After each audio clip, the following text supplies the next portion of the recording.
Muito boa noite, irmãos.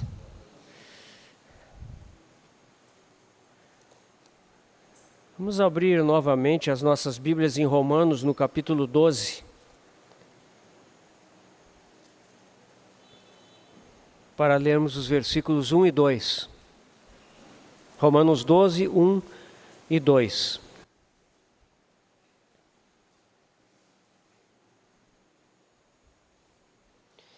Rogo-vos, pois, irmãos, pelas misericórdias de Deus,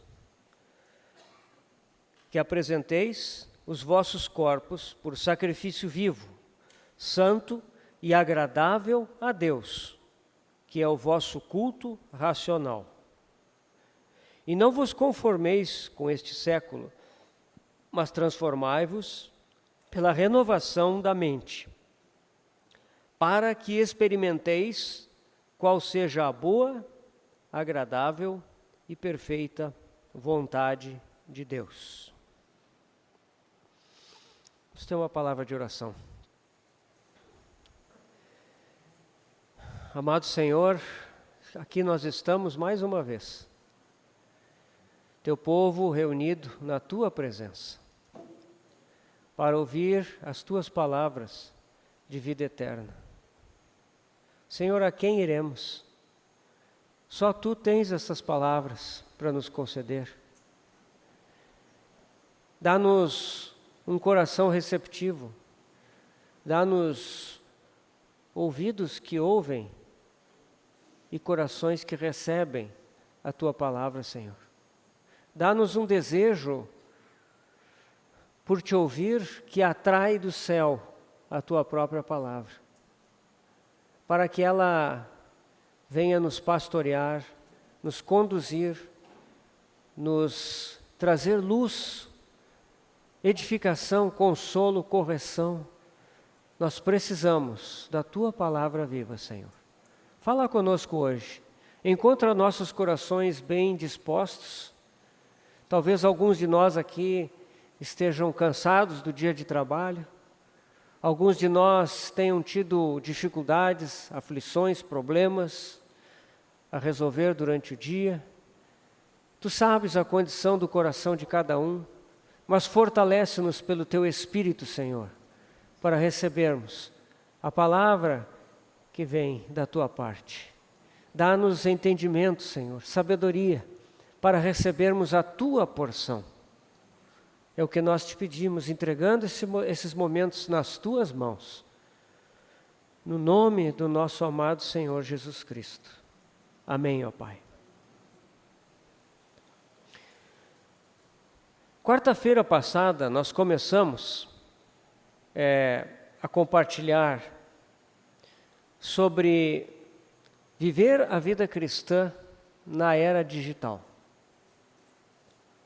E nós tratamos, um breve resumo, nós tratamos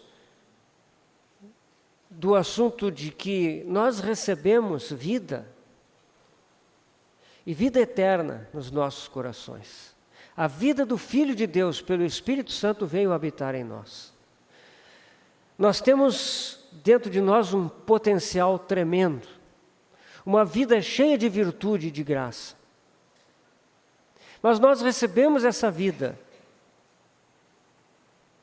que nós não tínhamos antes, mas prosseguimos vivendo no mesmo contexto, no mesmo mundo, nas mesmas circunstâncias que nós vivíamos antes.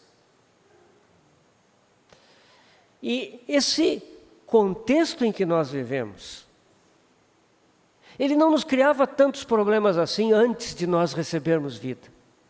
Mas depois de recebermos vida, nós começamos a descobrir que essa vida que está em nós, ela é contrária aos princípios, é contrária ao espírito que prevalece neste mundo.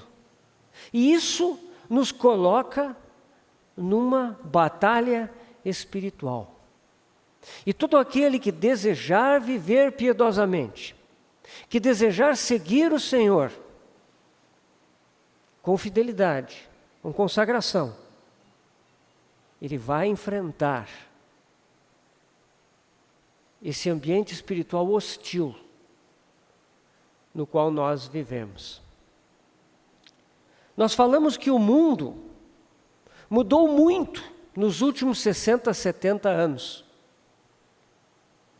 Como esse período de tempo é quase que o equivalente à média de vida, 70, 80, pela graça de Deus um pouco mais, alguns vivem mais, né? Mas como nós não conseguimos viver uma extensão maior que nem os patriarcas viviam, nós não percebemos a mudança ou as mudanças que ocorrem no nosso mundo. E é por isso que nós procuramos refletir um pouco em termos de história, para perceber que depois da metade do século XX, após o fim da Segunda Grande Guerra, lá pela década de 50, começou uma época que hoje nós podemos chamar de era eletrônica ou era digital. Porque os recursos eletrônicos começaram a ser disponibilizados e progressivamente alcançaram todas as pessoas. Primeiro foi a televisão, depois vieram os computadores, depois vieram os telefones celulares, a internet, os smartphones, e hoje nós temos o último capítulo de todo esse desenvolvimento, que é a inteligência artificial. As máquinas estão sendo instruídas a aprenderem por conta própria e pensarem no nosso lugar. E, aliás, em termos de processamento, elas pensam bem mais rápido do que nós.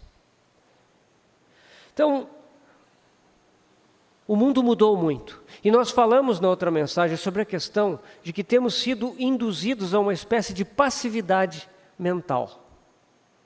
É uma passividade imperceptível, porque quando nós estamos dentro do mundo digital, usando os recursos digitais, não parece que nós estamos passivos, não.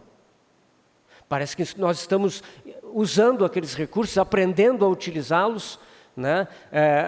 Estamos nos tornando mais ágeis em usar aqueles recursos e a partir deles, usarmos melhor o nosso tempo, fazermos as coisas renderem mais.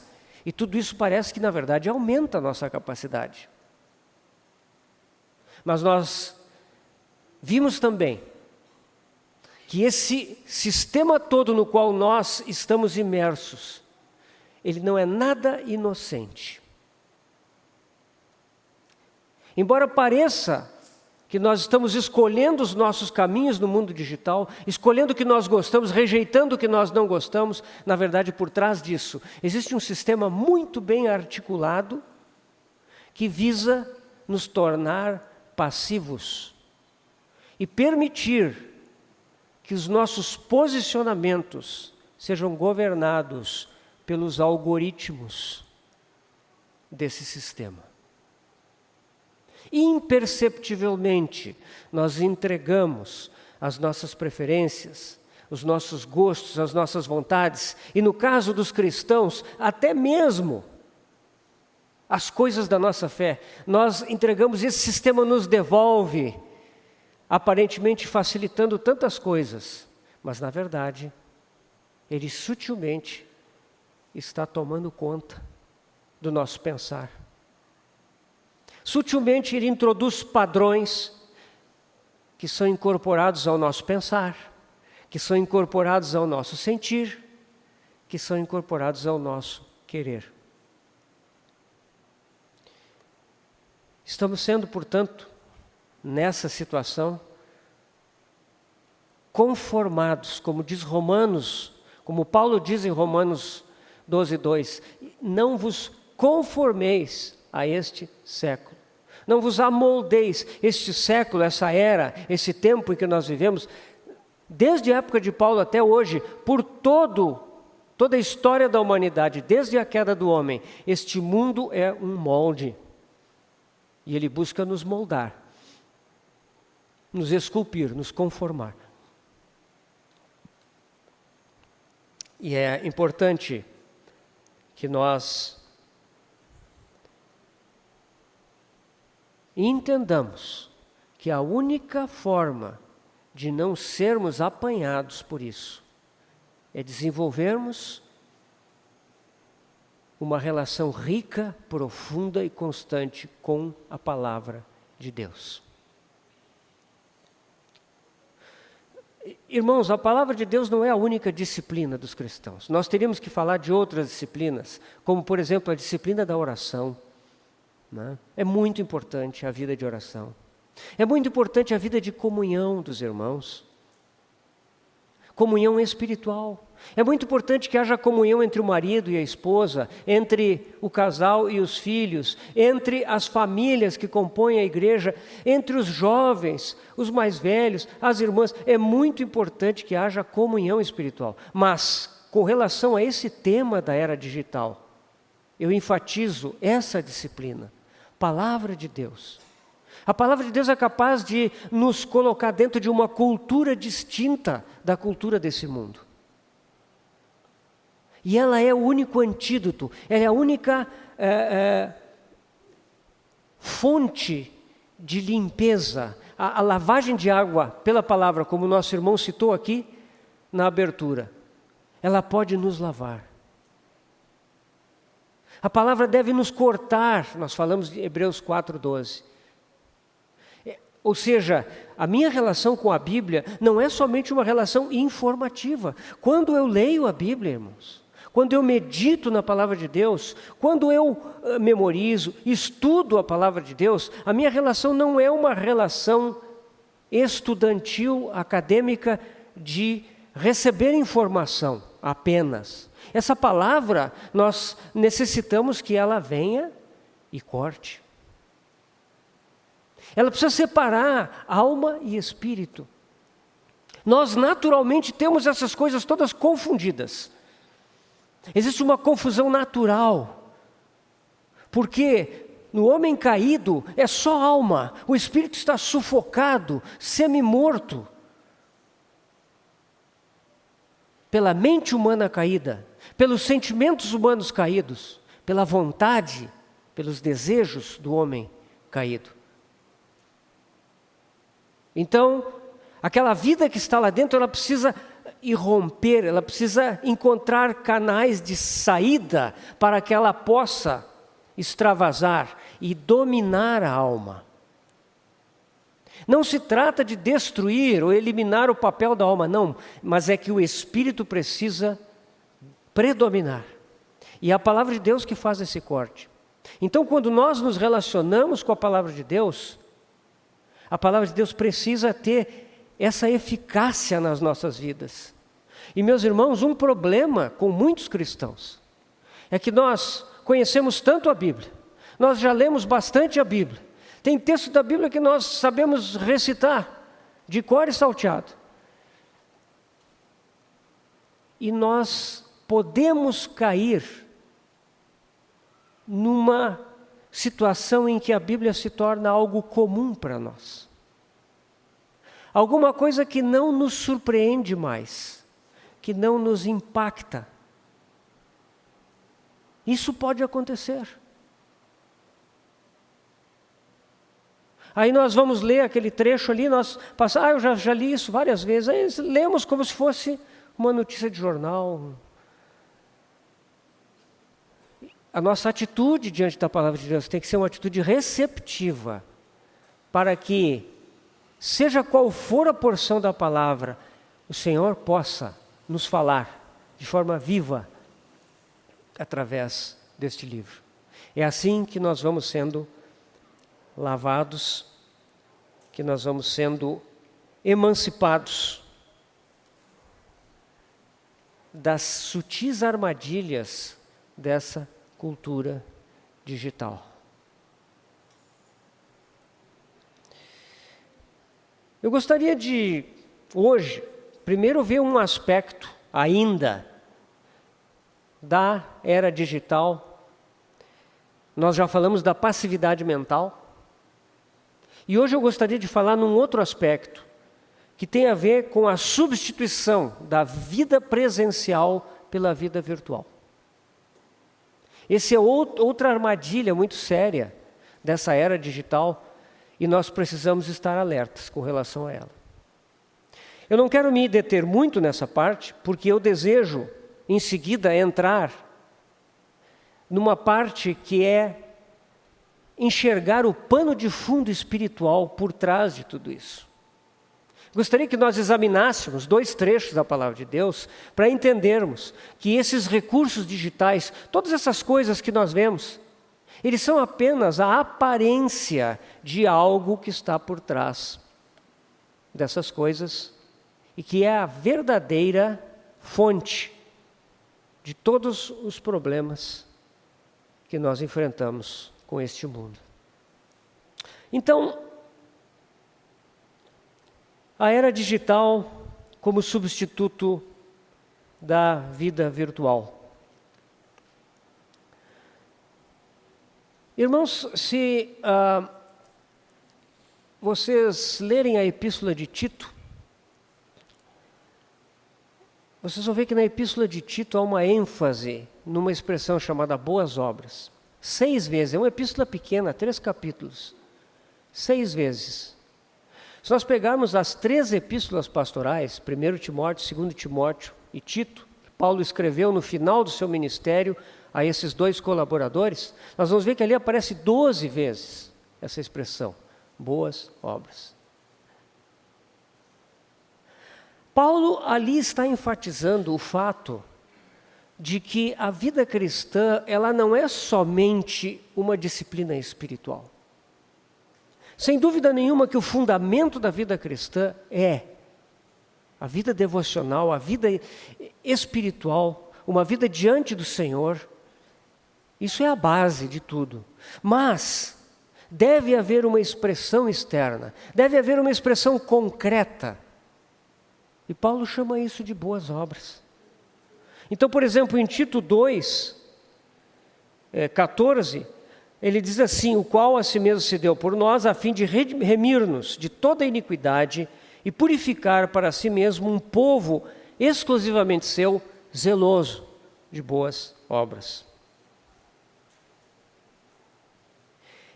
Em Tito 3,8, Paulo diz novamente: fiel é esta palavra, e quero que no tocante a estas coisas faças afirmação confiadamente, para que os que têm crido em Deus sejam solícitos na prática de boas obras. Se você quiser, leia Tito, é bem rápido, você marque ali onde você vai encontrar essa expressão, boas obras, né? E aqui então nós temos uma ênfase relacionada àqueles dias que Paulo está vivendo no final do seu ministério. Após ter ficado cerca de 5 anos preso, Paulo vai visitar as igrejas e ele descobre que esse é um problema. A fé dos irmãos, entre outras coisas, entre outros problemas, a fé dos irmãos ela não estava sendo devidamente expressa externamente. Claro, irmãos, quando nós falamos em boas obras, sempre temos que cuidar, porque nós não estamos aí para fazer qualquer obra que dê na nossa cabeça, né? No entanto, é preciso que tenhamos cuidado. Paulo, em Efésios 2, de 8 a 10, ele diz assim: porque pela graça sois salvos, mediante a fé, e isto não vem de vós, é dom de Deus, não de obras, para que ninguém se glorie, pois somos feitura dele, criados em Cristo Jesus, para boas obras, as quais Deus de antemão preparou para que andássemos nelas. Aqui nós vemos que o andar do cristão é um andar de boas obras. Não são as minhas boas obras, ou as suas, ou a de quem quer que seja. São as boas obras dele. Ele preparou de antemão essas boas obras para que nós fizéssemos, andássemos. Percebe, irmão? É uma coisa muito natural. As boas obras, elas são uma coisa natural, uma expressão natural do nosso viver cristão.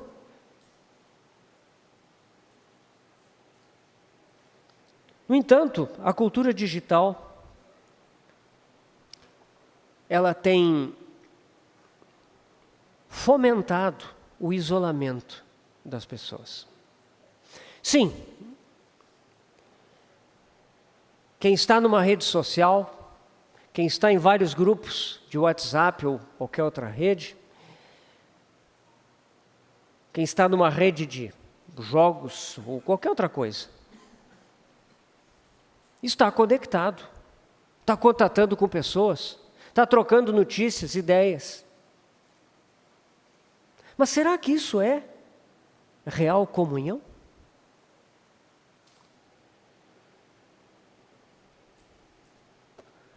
As pessoas se satisfazem em olhar a vida dos outros nas redes sociais, se satisfazem em descobrir velhos conhecidos, parentes distantes que já haviam perdido contato, até irmãos distantes.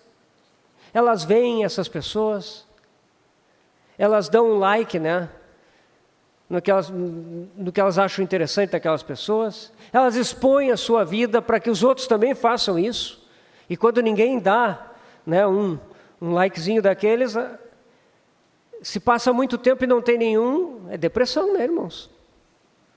As pessoas ficam deprimidas porque você está naquele jogo justamente esperando, na expectativa dessas coisas. Isso tomou conta da igreja também, isso não é só no mundo.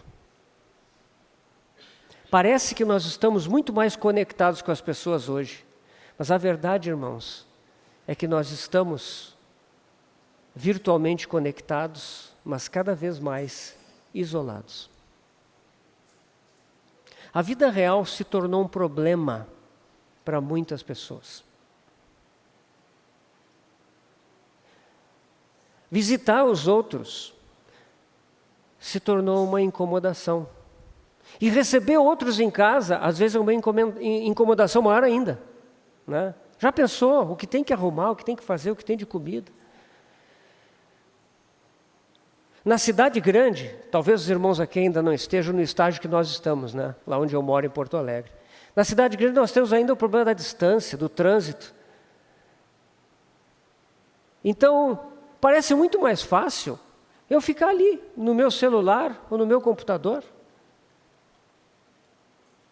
Quando eu estou com as pessoas em casa, eu tenho que conversar, eu tenho que buscar assunto, eu tenho que, né?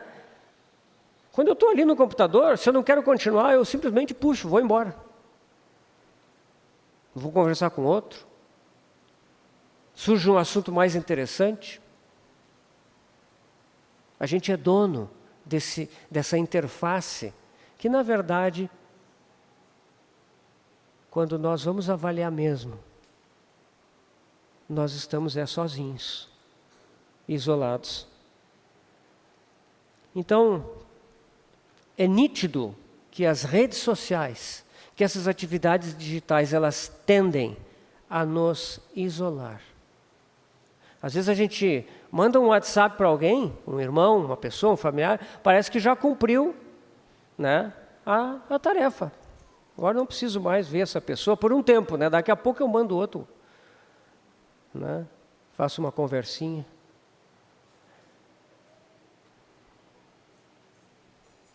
Em 2 Timóteo, no capítulo 3, versículos 1 e 2, nós vemos Paulo fazendo uma lista de como serão os homens nos últimos dias. Como é que as pessoas serão nos últimos dias? Então ele diz a Timóteo: sabe, porém, isto, nos últimos dias sobrevirão tempos difíceis, pois os homens serão egoístas, avarentos, jactanciosos, arrogantes, blasfemadores, desobedientes aos pais, ingratos, irreverentes e por aí vai. Mas prestemos atenção na primeira expressão aqui. Nos últimos dias os homens serão egoístas. Você sabe o que o original diz aqui, irmãos? Diz assim: nos últimos dias os homens serão amantes de si mesmos. Amantes de si mesmos. A segunda expressão, quando fala avarento, O original diz amantes do dinheiro. Essa é a condição da humanidade no tempo em que nós vivemos. Amantes de si mesmos.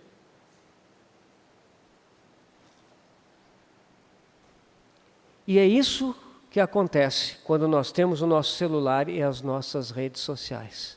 Nós temos ali uma possibilidade de interagir com o mundo todo, como nós queremos, de nos apresentar da forma que nós queremos, de fazer o jornal da nossa vida, de fazer o filme da nossa vida, os vídeos da nossa vida e assim por diante. E nós nos distraímos com isso e achamos que estamos em contato com as pessoas e por causa disso,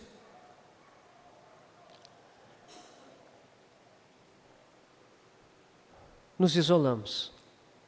A igreja perde a comunhão. Meus irmãos, nada substitui nós estarmos juntos presencialmente. Sem dúvida que a comunhão é uma arte espiritual. Vocês já pensaram nisso, irmãos? Nós temos que aprender a estudar a palavra, né? Temos que aprender a orar também. Existe um aprendizado da oração. Existe o aprendizado da comunhão. E muitas vezes nós sofremos com a comunhão porque nós nos encontramos com as pessoas e temos dificuldade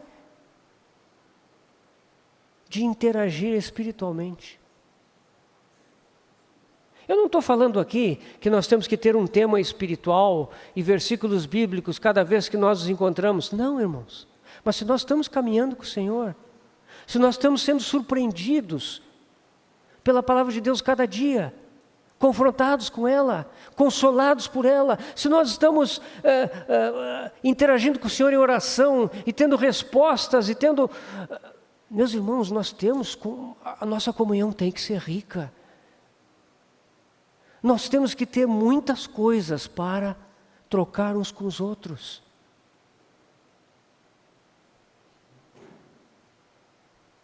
Diz o Salmo, se não me engano, 16. Quanto aos santos que há na terra, são eles os notáveis, nos quais tenho todo o meu prazer. Você já pensou nesse texto? Quanto aos santos que há na terra, são eles os notáveis, nos quais tenho todo o meu prazer.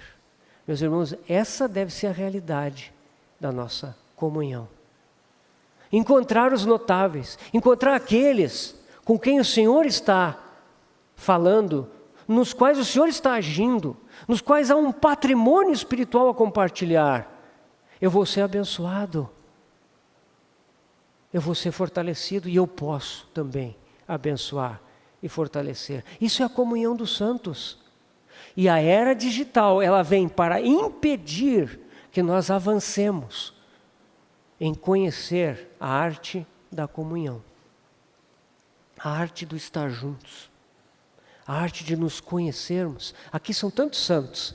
Eu tenho certeza que aqui temos um campo tão grande, né? Eu e a minha esposa temos tido a oportunidade de conhecer alguns irmãos, mas tem sido muito rico ver a vida do Senhor na vida dos irmãos aqui. A era digital, ela vem para nos isolar. E é preciso que tenhamos em mente, irmãos, nosso cristianismo não pode ser virtual. Hoje em dia nós podemos ir a conferências virtualmente. E eu não estou dizendo aqui, irmãos, que os irmãos não devem assistir conferências virtualmente. Não.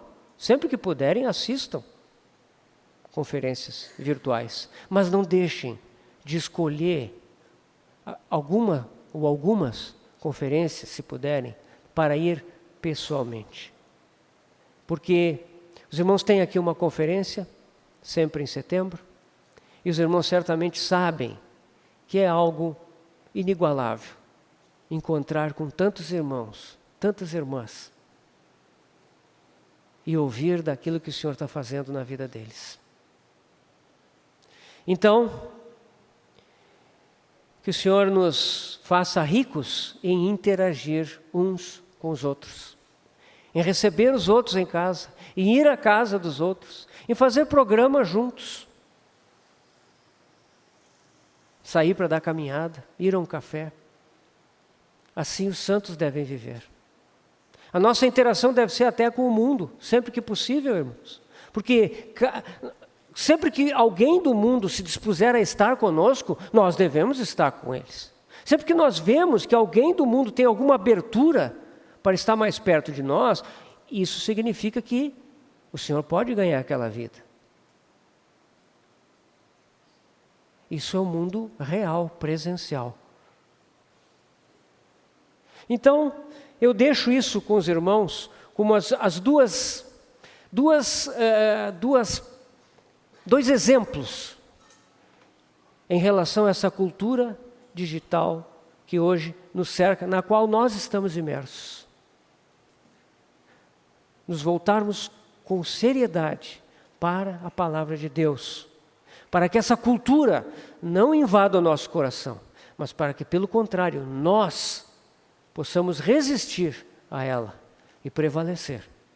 E em segundo lugar, não aceitar essa sugestão de que o nosso universo de interações é virtual, de que nós estamos realizando aquela função humana tão básica que é interagir com os nossos semelhantes através de meios virtuais. Não, irmãos. A nossa interação uns com os outros, a nossa comunhão, ela é presencial.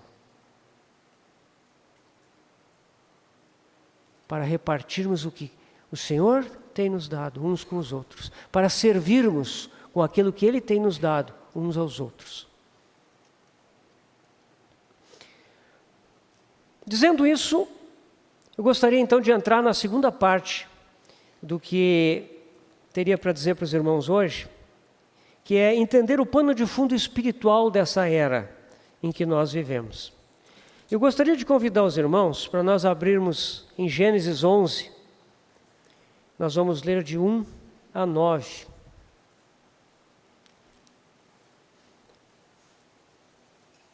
Ora, em toda a terra havia apenas uma linguagem e uma só maneira de falar. Sucedeu que, partindo eles do Oriente, deram com uma planície na terra de Sinar e habitaram ali. E disseram uns aos outros: Vinde, façamos tijolos e queimemo-nos bem. Os tijolos serviram-lhe de pedra e o betume de argamassa. Disseram: Vinde, edifiquemos para nós uma cidade e uma torre, cujo tope chegue até aos céus, e tornemos célebre o nosso nome, para que não sejamos espalhados por toda a terra. Então desceu o Senhor para ver a cidade e a torre que os filhos dos homens edificavam. E o Senhor disse: Eis que o povo é um, e todos têm a mesma linguagem. Isto é apenas o começo. Agora não haverá restrição para tudo o que intentam fazer. Vinde, desçamos e confundamos ali a sua linguagem, para que um não entenda a linguagem do outro. Destarte, o Senhor os dispersou dali pela superfície da terra e cessaram de edificar a cidade. Chamou-se-lhe por isso o nome de Babel, porque ali confundiu o Senhor a linguagem de toda a terra, e dali o Senhor os dispersou por toda a superfície dela.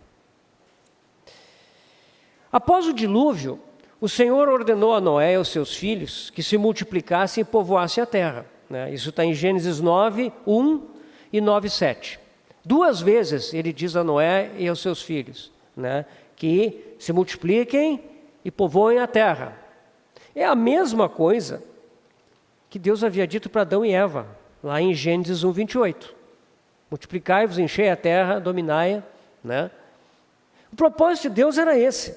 Deus não desejava que os homens se concentrassem num só lugar.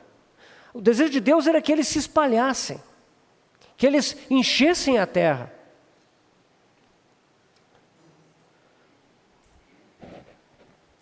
Deus sabia muito bem o que iria acontecer quando os homens resolvessem se juntar em grande quantidade num só lugar. Por isso que ele deu esse mandamento.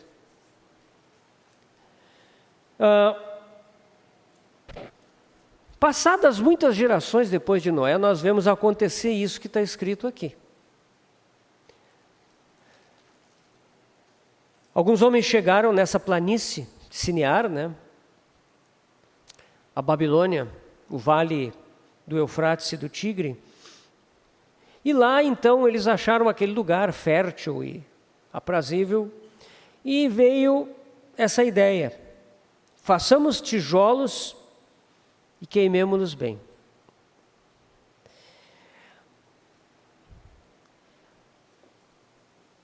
O tijolo é uma coisa interessante, irmãos? Se vocês olharem para a Bíblia, quando Deus ordena que se construa um altar, sempre é de pedra. Quando Deus ordena que o templo seja edificado em Jerusalém, ele é de pedra. Mas aqui, eles inventaram um recurso. Na Babilônia não há pedra, não há montanha, é uma grande planície. Se não tem pedra natural, então crie-se uma pedra artificial. Já havia tijolo antes disso, mas aqui se criou um tipo de tijolo que era capaz de ser usado para construções de grande porte.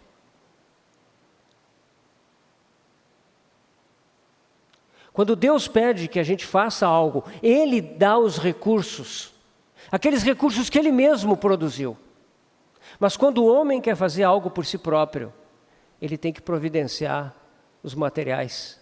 Ele faz os materiais para edificar aquilo que ele quer fazer, independente da vontade de Deus. Essa é a diferença entre a pedra e o tijolo, o significado desses materiais. Isso aí dá para ir longe, é um estudo bem interessante, se nós estudarmos, por exemplo, a vida de Pedro, que o Senhor mudou o nome de Pedro, Ele era Simão, filho de João, e o nome foi mudado para Pedro, que quer dizer pedra, Então, a pedra, o que é? A pedra é o elemento básico para a construção da igreja de Deus. Nós somos pedras vivas. Mas a pedra angular, a pedra principal é o nosso Senhor Jesus. Então, isso aqui fala muito do que o homem quis fazer aqui em Babel.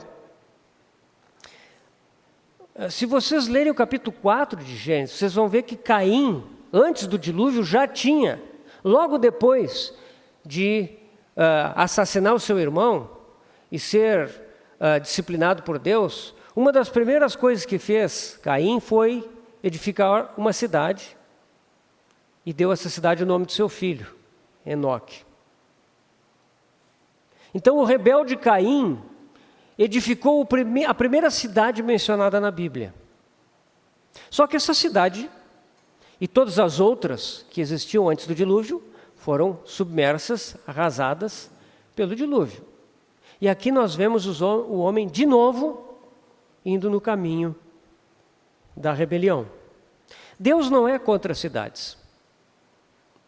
Nós iremos viver numa cidade celestial, chamada a Nova Jerusalém. A Jerusalém terrena da história bíblica, ela é um tipo, ou ela era para ser um tipo da Jerusalém celestial. Então Deus não é contra as cidades, mas Deus é contra toda cidade que é edificada, independente da sua vontade, sem tê-lo como centro da sua vida. Esses homens aqui, então, vieram construir uma cidade, se juntar. Por que o homem se junta? Porque o homem isolado, o homem no campo, ele depende do seu esforço, ele depende de plantar, de colher, ou seja, ele depende de Deus, ele depende da chuva, ele depende do sol,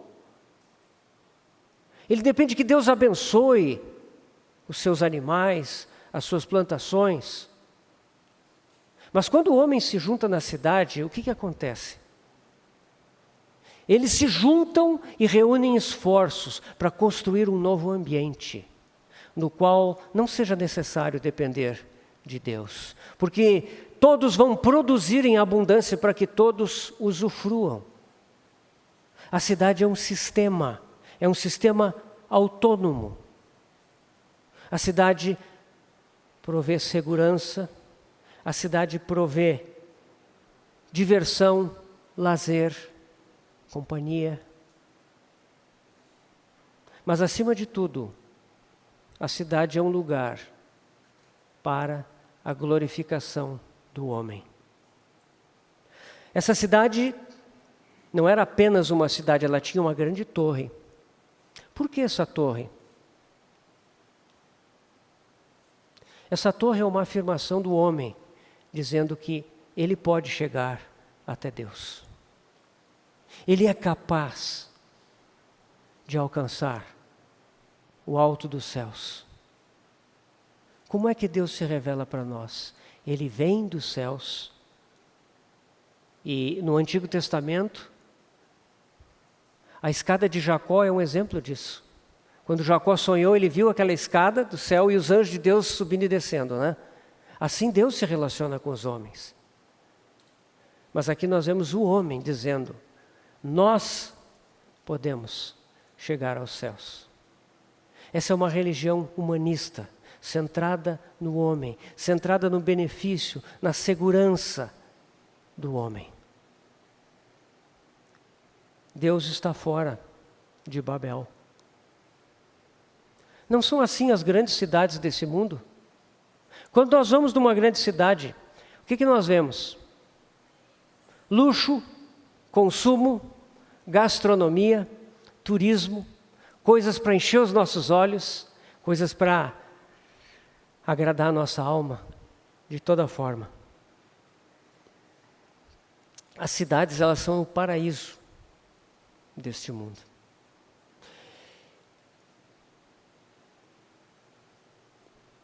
Deus percebeu que se ele deixasse os homens construir aquela cidade, o que aconteceria? A situação do dilúvio ia se criar novamente. Deus teria que intervir de forma mais séria. E por isso o que Deus fez? Deus interviu na comunicação entre os homens.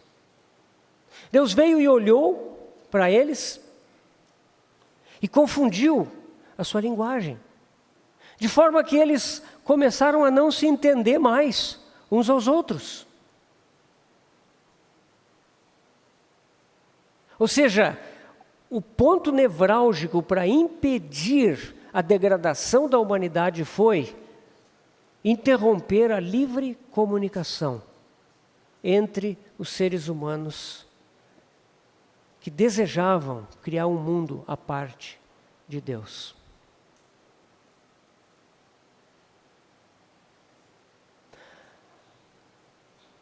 De lá para cá, 5.000 anos se passaram.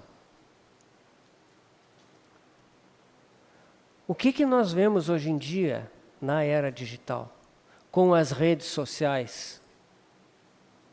Nós vemos que a comunicação entre o mundo todo está sendo restabelecida. Hoje em dia, meus irmãos, nós podemos falar com quem nós quisermos, de graça, no mundo todo. Exceto em lugares onde não tem internet. Ou seja, essa quebra da comunicação livre entre os homens, que Deus fez quando Ele interviu na construção de Babel, ela está se recompondo assustadoramente. E hoje em dia os homens podem se comunicar. Já existem aplicativos para tradução simultânea de idiomas. Isso ainda não é tão bom como a gente gostaria, mas logo nós veremos recursos muito adiantados, em que a barreira da língua vai cair. O que isso significa? Deus terá que intervir. Mas agora não vai ser uma intervenção para remediar o mundo, não. Agora a sua intervenção vai ser para trazer o seu reino a este mundo. Então, irmãos, tudo isso que nós vemos mostra a que hora da noite nós estamos. Nós estamos vendo todo um quadro se formar.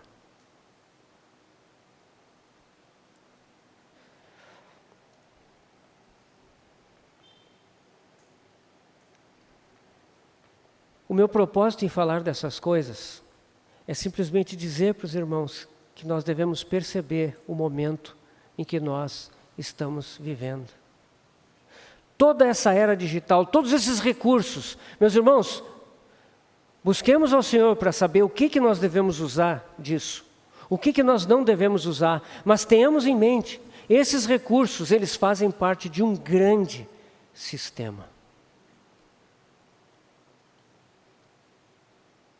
No fim dos tempos, vai haver uma grande cidade, que é descrita lá em Apocalipse 18, a Grande Babilônia.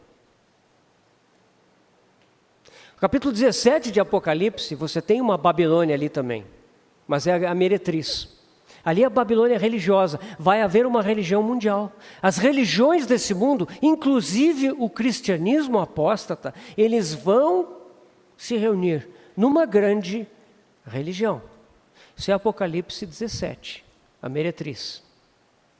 Mas no capítulo 18, nós temos uma cidade real, cheia de recursos, cheia de produtos de consumo, cheia de itens de luxo. Os mercadores da terra vão enriquecer por causa dessa cidade.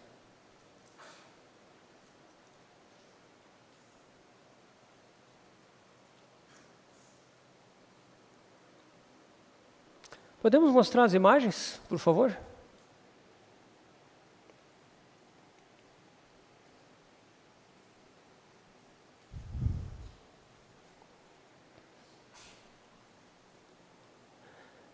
Não sei se dá para os irmãos verem. Isso é uma ilustração, pode ser a primeira. Primeira. Essa aí. Isso é uma gravura do século XVIII, se não me engano, mostrando como seria a cidade de Babel e a torre de Babel em construção, né? Então aqui tem uma figura mostrando como se fosse um zigurate, né, de um templo daqueles antigos, né, com rampas que vão subindo e criando essa enorme torre, né, e a cidade está sendo estabelecida ao redor da torre. Pode passar.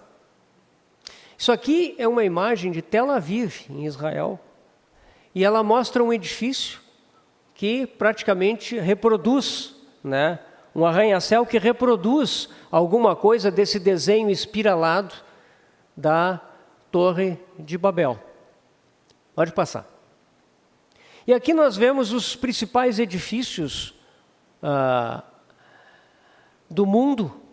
O último, construído há cerca de 10 anos atrás, nos Emirados Árabes Unidos, que é esse o Burj Khalifa, né, que é um edifício que ele tem cerca de 830 metros de altura, né, em Dubai, né. Essas aqui são outras torres que também são recentes em várias cidades do mundo, que mostram essa verticalização desses edifícios que são símbolos das cidades modernas. Pode passar. E esse aqui, então, é o maior edifício do mundo em Dubai, que também é uma cidade muito curiosa. É uma cidade grande, mais de 3 milhões de habitantes, e é uma cidade, irmãos, que tem mais de 90% da sua população composta por estrangeiros. Ou seja, é uma cidade que recolheu gente, dinheiro do mundo inteiro lá nos Emirados Árabes Unidos. Pode passar.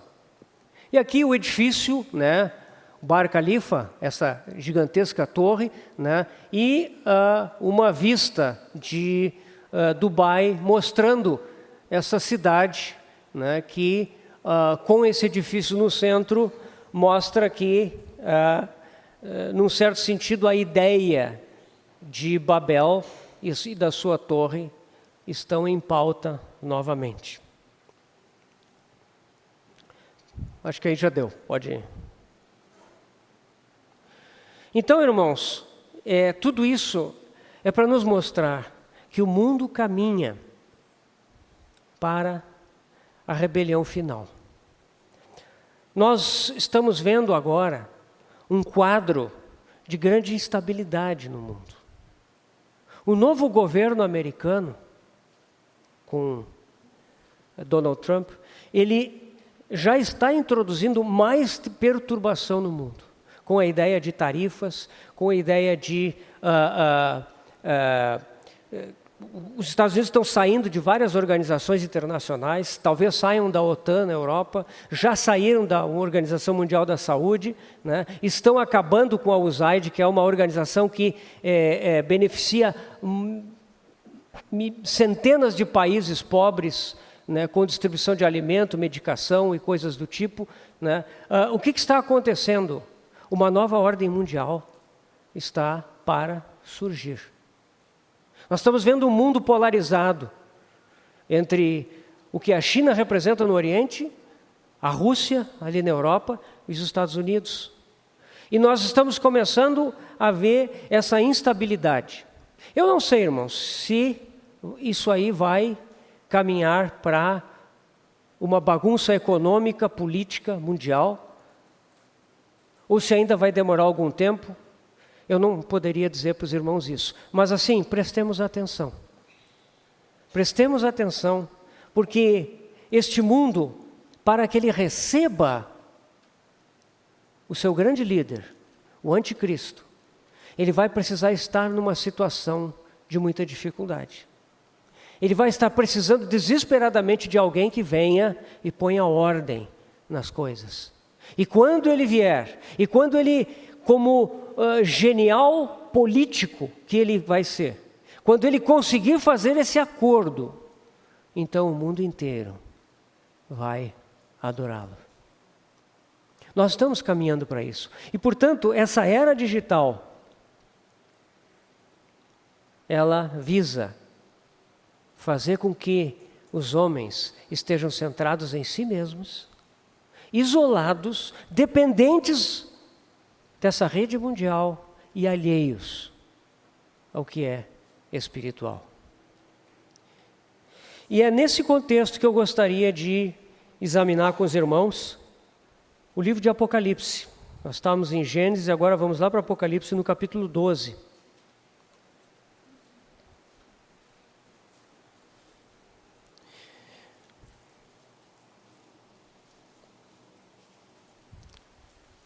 Eu gostaria de ler esse trecho e fazer algumas considerações aqui com os irmãos.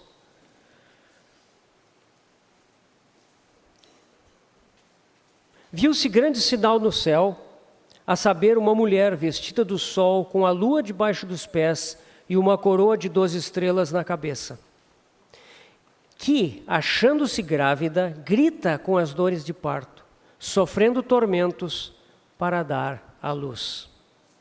Viu-se também outro sinal no céu, e eis um dragão grande, vermelho, com 7 cabeças, 10 chifres, e nas cabeças 7 diademas. A sua cauda arrastava a terça parte das estrelas do céu, as quais lançou para a terra. E o dragão se deteve em frente da mulher que estava para dar à luz, a fim de lhe devorar o filho quando nascesse. Nasceu-lhe, pois, um filho varão, que há de reger todas as nações com cetro de ferro. E o seu filho foi arrebatado para Deus até o seu trono. A mulher, porém, fugiu para o deserto, onde lhe havia Deus preparado lugar, para que nele a sustentem durante 1260 dias. Houve peleja no céu. Miguel e os seus anjos pelejaram contra o dragão. Também pelejaram o dragão e seus anjos. Todavia não prevaleceram, nem mais se achou no céu o lugar deles.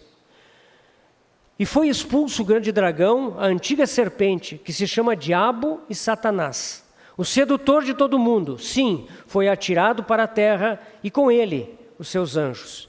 Então ouvi grande voz do céu proclamando: agora veio a salvação, o poder, o reino do nosso Deus e a autoridade do seu Cristo, pois foi expulso o acusador de nossos irmãos, o mesmo que os acusa de dia e de noite diante do nosso Deus.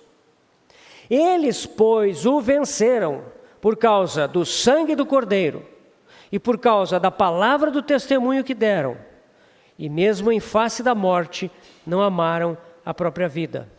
Por isso festejai, ó céus, e vós, os que nele habitais, ai da terra e do mar, pois o diabo desceu até vós, cheio de grande cólera, sabendo que pouco tempo lhe resta. Irmãos, essa profecia é uma profecia muito controversa, já tem muitas interpretações. Eu não pretendo aqui fazer uma interpretação e propor uma versão. Eu pretendo puxar algumas coisas que obviamente vão dizer como é que eu interpreto, mas que eu acho que são pontos essenciais para nós compreendermos o tempo que nós vivemos, em termos do contexto espiritual. Aqui nós temos uma mulher vestida com o sol. A mulher, muitas vezes nas Escrituras, ela é uma figura da igreja. O sol, ele fala do nosso Senhor como o sol da justiça. Então, rapidamente nós poderíamos aqui conceber que essa mulher fala da igreja. A igreja em geral. Talvez a igreja na antiga e na nova dispensação. Essa mulher está com dores de parto. Algo vai nascer dela. Em seguida nós vemos um dragão. Grande, vermelho. Como saber o que é o dragão? É só ir lá no versículo 9. E foi expulso o grande dragão, a antiga serpente que se chama Diabo e Satanás. Sabemos que este é Satanás, o inimigo de Deus. Quem são essas estrelas? Ele arrasta estrelas, né? Apocalipse 1:20 nos mostra, naqueles anjos que vão falar às igrejas, eles têm estrelas, e são os anjos das igrejas. Então, aqui essas estrelas que são arrastadas pelo dragão, são anjos que caíram junto com Satanás, quando ele foi expulso do céu. Se você quiser, lá em Isaías 14 e em Ezequiel 28, você encontra profecias que descrevem a queda de Satanás do céu.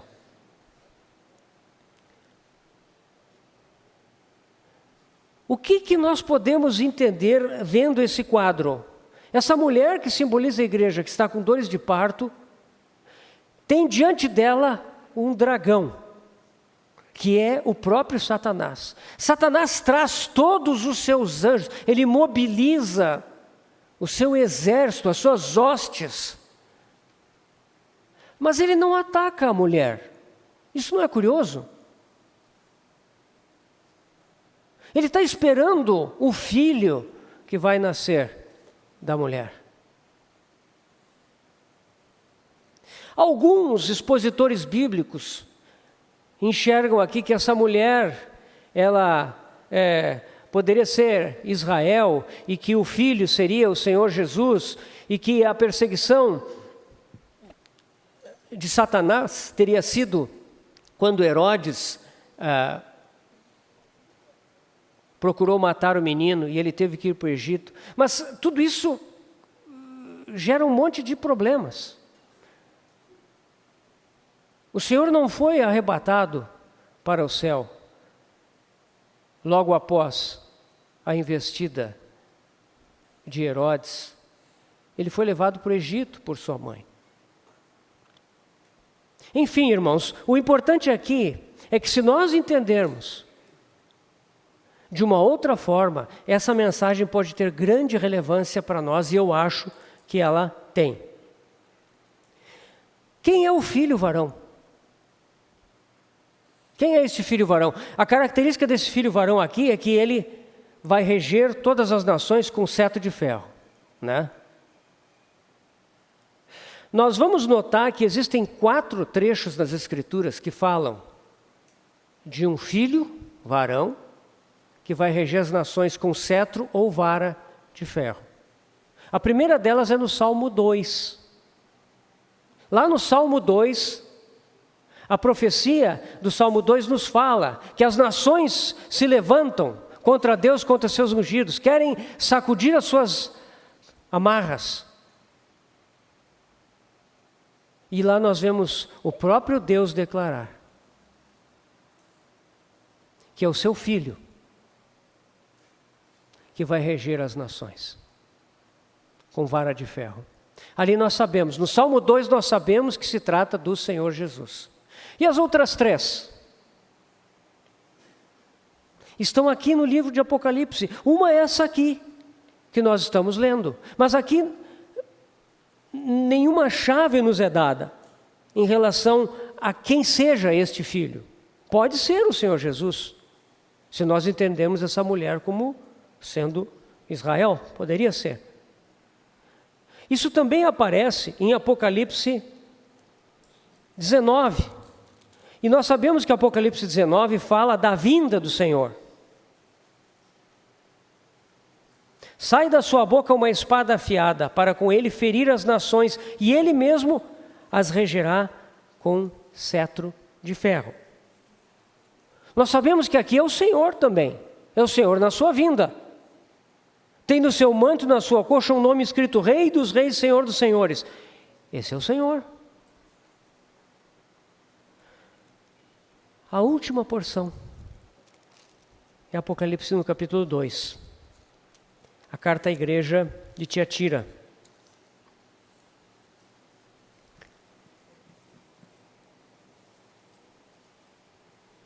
Versículo 26. Ao vencedor que guardar até ao fim as minhas obras, eu lhe darei autoridade sobre as nações, e com cetro de ferro as regerá, e as reduzirá a pedaços, como se fossem objetos de barro. Quem é o filho varão aqui?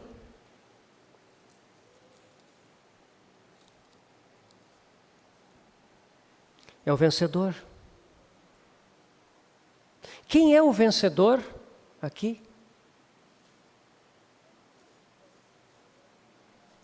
Ele é parte da igreja de Tiatira. Ele é um irmão, uma irmã dentro da igreja de Tiatira.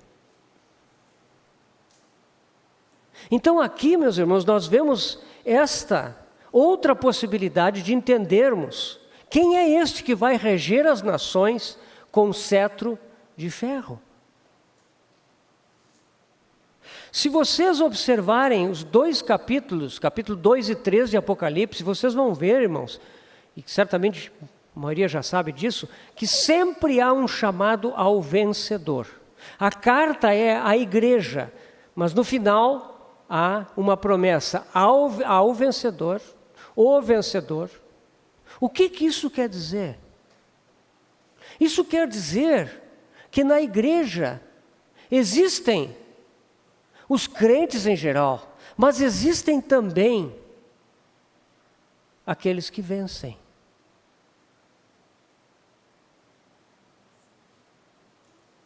Se você ler a carta à igreja de Filadélfia, ali você vai ver que praticamente toda a igreja é vencedora. Que maravilha isso! Nessa igreja que nós lemos aqui, Tiatira, capítulo 2, nós vemos que existe um grupo de pessoas dentro da igreja. Digo todavia a vós outros, os demais de Tiatira, tantos quantos não têm essa doutrina, para esses o Senhor diz: outra carga não jogarei sobre vós, tão somente conservai o que tendes até que eu venha. Esses são vencedores. Se você for ver a igreja de Sardes, capítulo 3, é uma igreja que é repreendida. Tem nome de vivo, mas é morto. Aí, o que o Senhor diz aqui? Tens, contudo, em Sardes umas poucas pessoas que não contaminaram as suas vestiduras e andarão de branco junto comigo, pois são dignas. Então, em Sardes eram poucos, mas estes são vencedores. Então, meus irmãos, essas 7 igrejas de Apocalipse são igrejas tipo. Hoje em dia nós vamos encontrar por aí assembleias nessas condições. Elas tipificam as igrejas ao longo de toda a história da igreja. Então, nós vemos que há um chamado aos vencedores.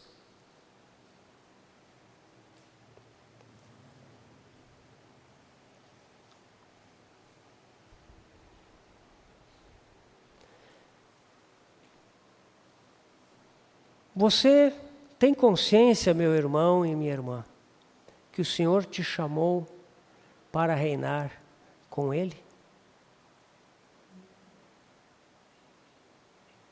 O Senhor te chama para participar do seu reino milenar e reinar juntamente com Cristo. Participar da administração deste reino milenar.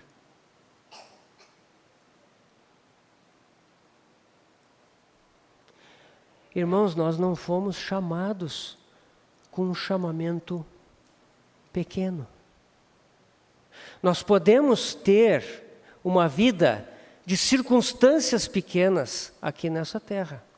É possível. Sim.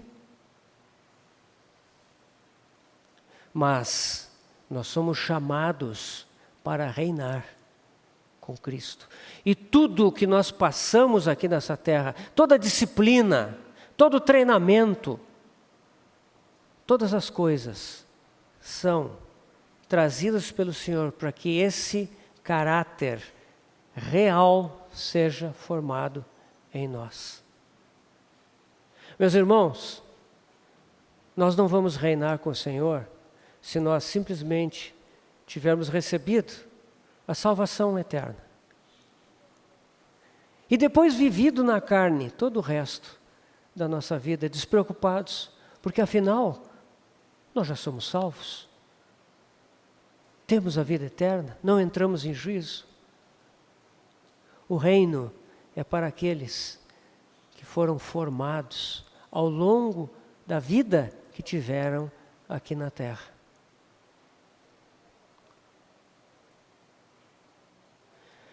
Você entende por que o dragão está esperando para destruir o vencedor? Você entende por que existe uma batalha espiritual nos nossos dias? Ela vem acontecendo por toda essa dispensação, mas hoje ela é intensa, ela é feroz, porque o inimigo, ele deseja destruir os vencedores, ele deseja destruir qualquer ambição por ser um vencedor na igreja de Deus. Essa é a batalha espiritual dos nossos dias. Essa batalha ocorre nas regiões celestiais, ela não é visível, você não enxerga isso, mas se você tentar se mover mais para perto do Senhor, mais para junto dEle, mais para a vontade dEle, você vai perceber isso.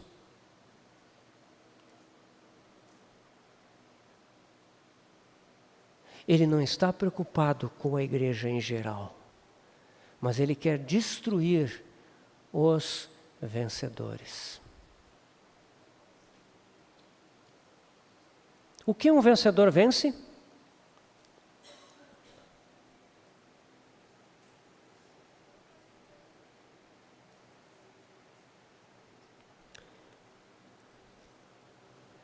A Satanás e as suas hostes.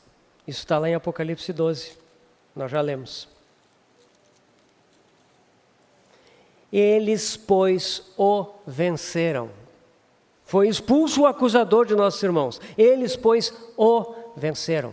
Meus irmãos, a nossa luta nessa vida não é contra carne e sangue, é contra principados e potestades, contra forças espirituais do mal que querem nos impedir de irmos a fundo com o Senhor, nos impedir de negarmos realmente a nós mesmos, nos impedir de odiar a nossa carne e dar lugar ao Senhor. Querem nos tirar o desejo, a vontade de irmos a fundo na nossa vida cristã, na nossa consagração. Esse é o esforço de Satanás. Ele congrega todos os seus anjos caídos, suas forças demoníacas, e ele lança essas hostes contra os santos, contra os que desejam vencer. Essa é a batalha dos nossos dias, irmãos. Como eles vencem? Por causa do sangue do Cordeiro. Vencedor não é uma pessoa perfeita. O vencedor é alguém muito consciente das suas limitações, dos seus pecados. E eles vencem por causa do sangue do Cordeiro. Porque eles dependem do sangue do Cordeiro cada dia. Porque eles se achegam diariamente ao Senhor, confessando a sua inteira dependência neste sangue. Eles confessam os seus pecados. Eles são rápidos em discernir as suas falhas. E eles se arrependem. Por isso eles são vencedores. Que contradição, né, irmãos? Mas é assim. Os vencedores são aqueles exercitados no arrependimento e somente confiantes nas virtudes do precioso sangue para poder se achegar em comunhão ao nosso Senhor. Eles o venceram por causa do sangue do Cordeiro e por causa dessa confiança, desse acesso que o sangue do Cordeiro dá a uma vida na presença do Senhor Jesus, eles têm um testemunho. O seu testemunho é uma palavra de testemunho que eles dão. É algo vivo para eles. Eles sabem experimentar o poder regenerador do sangue. Eles sabem experimentar o poder vivificador do Espírito. Eles conhecem o poder purificador da palavra de Deus. Por causa disso, eles têm um testemunho. Um testemunho de vida. Às vezes são poucas palavras, palavras simples, mas elas têm poder e autoridade, por causa da vida de comunhão com o Senhor. Palavra do testemunho que deram. E mesmo em face da morte, não amaram a própria vida. Sem dúvida que aqui está incluído o sentido do martírio. Sim. Mas aqui, quando fala em não amaram a própria vida, vida aqui é psique, é a vida da alma. Ou seja, eles são aqueles que não amam a si mesmos, que estão aprendendo a não amar a si mesmos, que estão aprendendo a tomar esse caminho da cruz, que estão permitindo que essa palavra venha e corte, separando alma e espírito. Eles não amam a si mesmos. E por isso eles não temem. Eles não temem. Seu amor está com o seu Senhor.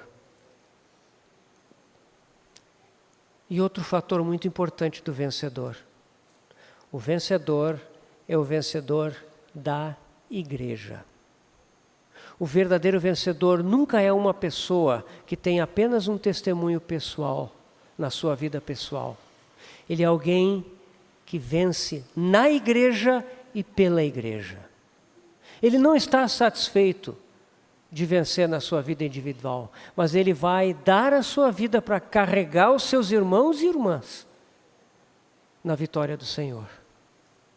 Ele vence na igreja, para a igreja. Esse é o vencedor. É esse que o dragão quer eliminar nos nossos dias. Então, irmãos, eu acho que já estamos com o tempo esgotado, mas eu gostaria de trazer essa palavra ilustrativa do verdadeiro combate espiritual que nós vivemos nos nossos dias. É uma batalha espiritual, a batalha dos séculos. O Senhor hoje, Ele está procurando vencedores na igreja. E é por meio dos vencedores que Ele terá a sua noiva. Meus irmãos, não se engane. Não fique olhando para a igreja, para toda a igreja que é visível, achando... Nós às vezes podemos pensar assim, como é que o Senhor pode consertar essa igreja? Tanta coisa, tanta barbaridade, tanto desvio. Meus irmãos, o Senhor não vai consertar nada. Ele vai edificar a sua noiva por meio de muitos e muitos vencedores. E pela graça de Deus vai ter lugares, vai ter congregações que vão ser compostas quase que totalmente de vencedores. Talvez em outros lugares não seja assim, mas ainda assim lá haverá vencedores. E através desses vencedores, a noiva será ataviada. Então, não fiquemos olhando para o exterior, achando que vai acontecer algo visível aos nossos olhos. Não, irmãos. Quando o Senhor tiver estes vencedores, vai acontecer o que diz aqui: seu filho foi arrebatado até o trono. E aí nós sabemos que eles estão lá, porque eles estão, no resto do capítulo nós vemos eles no céu, aonde eles festejam. Eles foram levados daqui. Irmãos, em breve, isso está para acontecer.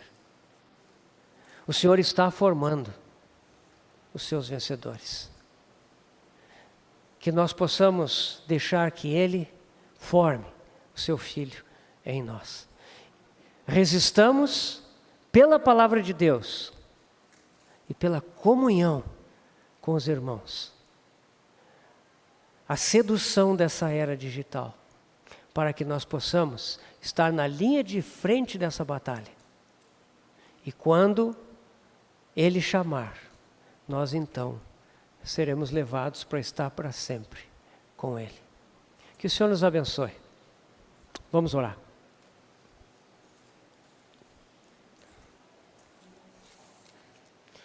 Pai querido, nós pedimos que Tu graves no nosso coração tudo aquilo que corresponde ao Teu desejo, à Tua vontade, para que disso tudo que comentamos possa resultar que estejamos sendo formados vencedores, aqueles que dependem do precioso sangue, aqueles que têm uma palavra de testemunho, aqueles que não amam a sua vida de alma, mesmo diante da morte. Senhor, dá-nos um coração pela Tua igreja, pela Tua noiva, para que nesses dias não nos deixemos seduzir por tantas coisas que vêm nos atrair, nos demandar, nos requerer, Senhor, o nosso coração. Queremos ter um coração para Ti. Sabemos que breve Tu vens. Queremos, Senhor, com as nossas vidas apressar a Tua vinda. Ajuda-nos, Senhor, para que isso possa acontecer. Senhor, Te agradecemos e Te louvamos. No nome de Jesus. Amém.